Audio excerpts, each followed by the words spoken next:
दहिवडीमधील भूमी अभिलेख कार्यालयाच्या कामात वेळेचा होतोय घोळ, कर्मचाऱ्यांना बसेना मेळ। नियमित वेळेव्यतिरिक्त रात्री उशिरा कर्मचारी कामाच्या बहाण्यानं थांबतायत कार्यालयात। पाहुयात सविस्तर बातमी। माण तालुक्याची राजधानी असलेल्या दहिवडी येथील भूमी अभिलेख कार्यालयाच्या कर्मचाऱ्यांच्या कामाच्या वेळेचा घोळ कोणाला समजेनासा झालाय।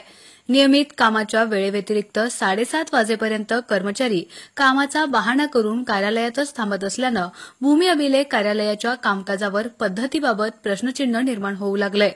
सोमवारी सायंकाळी 7:30 वाजण्याच्या सुमारास भूमी अभिलेख कार्यालय उघडं असल्यानं माण तालुका डिजिटल मीडियाच्या माध्यमातून उपस्थितांकडे चौकशी करण्यात आली असता दिवसभर लोकांमुळे आम्हाला काम करण्यास वेळ मिळत नाही, त्यामुळे संध्याकाळचा वर्कलोड कमी करण्यासाठी हे ऑफिस रात्रीचं पण उघडं असतं।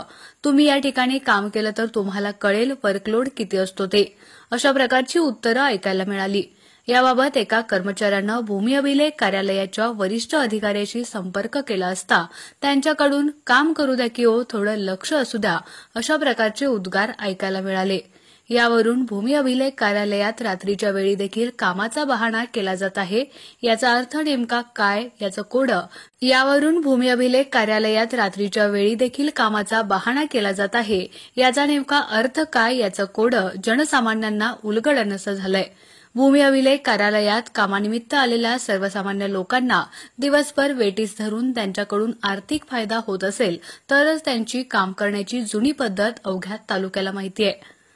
भूमी अभिलेखचे मावळते उपअधीक्षक विजय काटवटे यांच्या काळात रात्रीच्या वेळी खेळ खेळून मोठ्या सेटलमेंट झाल्याच्या घटना भूमी अभिलेख कार्यालयासह तालुक्यानेही अनुभवल्या आहेत। त्यामुळे विद्यमान भूमी अभिलेख उपअधीक्षकांच्या काळात देखील त्याचीच पुनरावृत्ती होत असल्याचं लोक बोलत आहेत। त्यामुळे या कार्यालयाच्या कामकाजाबद्दल लोकांच्या मनात प्रश्नचिन्ह उपस्थित झालंय। आपला आवाज न्यूज नेटवर्कसाठी एकनाथ वाघमोडे, दहिवडी।